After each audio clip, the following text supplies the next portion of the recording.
Hi friends, இன்றைக்கி நம்ம என்னுடைய ஒன் டே ருட்டீன் தான் பார்க்க போகிறோம். இன்றைக்கி டே வந்து 6 o'clockலாம் ஆரம்பித்தாச்சு. நைட்டே வந்து சாதத்தில் தண்ணி ஊற்றி வச்சுருந்தேன். இந்த தண்ணியை ஒரு டம்ளர் கல்ப்பாக அடிச்சுட்டு வேலையை ஸ்டார்ட் பண்ண வேண்டியது தான். இந்த தண்ணி ரொம்ப நல்ல டேஸ்ட்டாக தான் இருக்கும். யாரெல்லாம் இந்த தண்ணியை வந்து ட்ரை பண்ணியிருக்கீங்க அப்படின்னு சொல்லிட்டு முடிஞ்சால் கமெண்ட் பண்ணுங்கள். ஃபஸ்ட்டு சாதம் வச்சுட்டாங்கன்னா ஒரு வேலை முடிஞ்சிடும். தேவையான அளவு அரிசி எடுத்து நல்லா கழுவிட்டு அடுப்பில் வச்சு விட்டுடலாம். நெக்ஸ்ட்டு வெளியே போய் பார்த்தா நெல்லிக்காய் மரத்தில் இருக்கிற இலையெல்லாம் நெல்லிக்காய் மரத்தில் இல்லாமல் கீழே தான் இருந்தது. அதனால் ஒரு பேருக்கு பெருக்கிட்டு தண்ணி தெளித்து விட்டுடலான்னு சொல்லிட்டு தண்ணி தெளிச்சிட்டே இருக்கும்போது பால் வந்துடுச்சு.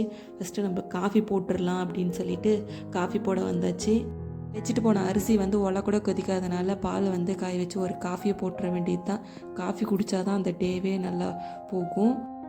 காஃபி குடிச்சிட்டு வரதுக்குள்ளே சாதமும் நல்லா வெந்துடும். அதேமாரி பார்த்திங்கன்னா சாதமும் நல்லா வெந்துடுச்சு. அதனால் வடிச்சிடலாம். நம்ம வந்து ஒரு கோலம் கூட போடாதே வந்தனால ஒரு சின்னதாக ஒரு கோலம் போட்டுடலாம். ஏதோ எனக்கு தெரிஞ்ச மாதிரி ஒரு சின்ன கோலம் போட்டாச்சு.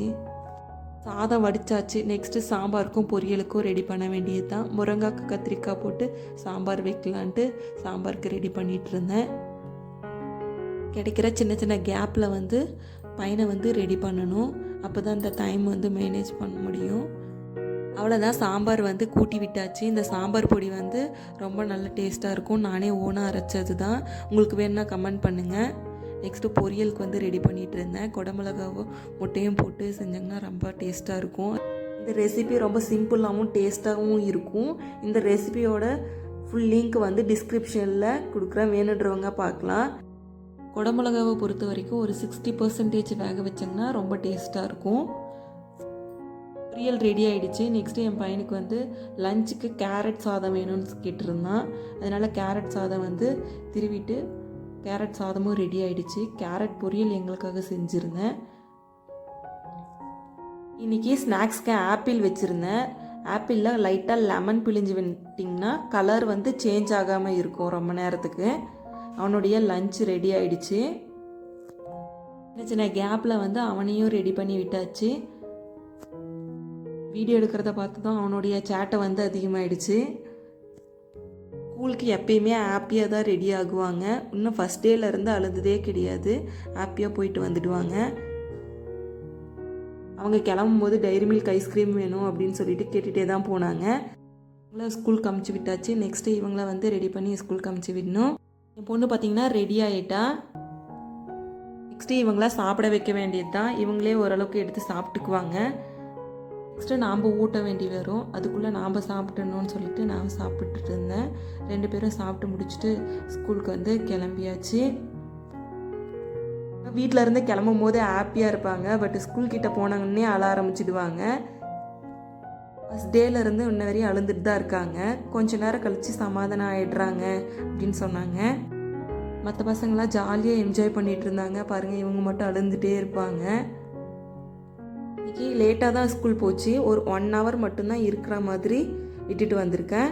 அதுக்குள்ளே நம்மளுடைய வீட்டு வேலைலாம் முடிச்சிடணும். ஃபஸ்ட்டு வாஷிங் மிஷினில் துணியை போட்டுடலான்னு சொல்லிட்டு துணி போட்டுட்டு இருந்தேன். இந்த 1 hourக்குள்ளே 1 by 1 வேலையை முடிச்சுக்கணும். 1 hourல இந்த துணி வேலையும் முடிஞ்சிடும். அதுக்குள்ளே இவங்க போட்டு வச்சுருக்க டாய்ஸ்லாம் ஃபஸ்ட்டு எடுத்து வச்சுட்டு வீடை வந்து க்ளீன் பண்ணி எடுத்துக்கலாம். க்ளீன் பண்ணி முடிக்கிறதுக்குள்ளேயே டைமும் ஆகிடும். கரெக்டாக க்ளீன் பண்ணி முடித்தா டைமும் ஆகிடுச்சு. நெக்ஸ்ட் அவங்கள போய் கூட்டிகிட்டு வர்ற வேலை தான். விட்டுட்டு வரும்போது அழுந்துகிட்டே இருந்தாங்க. இப்போ பார்த்திங்கன்னா ஹாப்பியாக உட்காண்ட்ருக்காங்க. சாப்பாடெல்லாம் போட்டுட்டு இருந்தாங்க. அங்கேயே வந்து உட்காந்து சாப்பிட்டு முடிச்சுட்டு வந்தோம். பாப்பாது என்ன லஞ்சுன்னு பார்த்திங்கன்னா கீரை சாதம், கொட்டை கொடுத்துருந்தாங்க. கொட்டை நான் வராதுக்கு முன்னாலே சாப்பிட்டுட்டு இருந்தாங்க. அங்கேயே சாப்பிட்டு முடிச்சுட்டு வீட்டுக்கு வந்தாச்சு. வீட்டுக்கு வந்ததும் மஸ்கிட்டோ நெட்டு போடுறதுக்கு ஆளுங்க வந்துருந்தாங்க. அவங்க வேலையை அவங்க பார்க்குறாங்க, நம்ம வேலையை நாம் பார்க்கலான்னு சொல்லிட்டு வந்தாச்சு. இந்த மஸ்கிட்டோ நெட் தான் போட போகிறாங்க. போகும்போதே டைரி மில்க் ஐஸ்கிரீம் வேணும்னு கேட்டுட்டு இருந்தாங்க. அதனால் டைரி மில்க் ஐஸ்கிரீம் ரெடி பண்ணிகிட்டு இருந்தேன். இது ரொம்ப நல்ல டேஸ்ட்டாக இருந்தது. ஐஸ்கிரீம் வந்து இப்போ செஞ்சு வச்சேன்னா நாளைக்கு தான் ரெடி ஆகும் அப்படின்னு சொல்லி தான் அமுச்சு விட்டேன். பரவாயில்ல, ஓகே செஞ்சு வைங்க அப்படின்னு சொல்லியிருந்தான். அதனால் செஞ்சு வச்சேன். கிச்சனில் கவுண்டர் டாப்பும் பாத்திரமும் தேய்க்காது இருந்தது. அதை க்ளீன் பண்ணி வச்சிடலான்னு சொல்லிட்டு க்ளீன் பண்ணிகிட்டு இருந்தேன். இந்த கிச்சனுக்கு வந்துட்டாவே போதும், டைம் போகிறதே தெரியாது. எல்லா வேலையும் முடிச்சுட்டு வேலை செய்ய வந்தவங்களுக்கு டீ போட்டு கொடுத்துடலான்னு சொல்லிட்டு டீ போட்டு கொடுத்துட்டு இருந்தேன். தம்பி வர்றதுக்கும் டைம் ஆகிடும்னு சொல்லிட்டு ஸ்நாக்ஸ்க்கு ஸ்வீட் கார்ன் வச்சு வேக வச்சிடலான்னு சொல்லிட்டு ஸ்வீட் கார்ன் வேக வச்சுருந்தேன். எக்ஸாம் போயிட்டு இருக்கிறனால ஆஃப் டே தான் ஸ்கூலு, அதனால சீக்கிரமாக வந்துடுவாங்க. ஸ்கூல்லேருந்து வந்தாச்சு. ஸ்வீட் கார்னை பார்த்து தான் எனக்கு பட்டர் போட்டு தாங்க இந்த மாதிரி அப்படின்னு கேட்டாங்க. அவங்க இந்த மாதிரி விரும்பி சாப்பிடுவாங்க.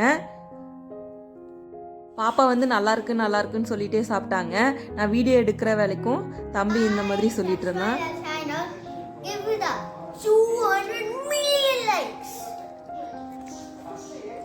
தம்பி சொல்லும் போது கேட்குறதுக்கு ரொம்ப நல்லா தான் இருக்குது. அதே மாதிரி எல்லாரும் செஞ்சிடுங்க. தேங்க்யூ ஃபார் வாட்சிங்.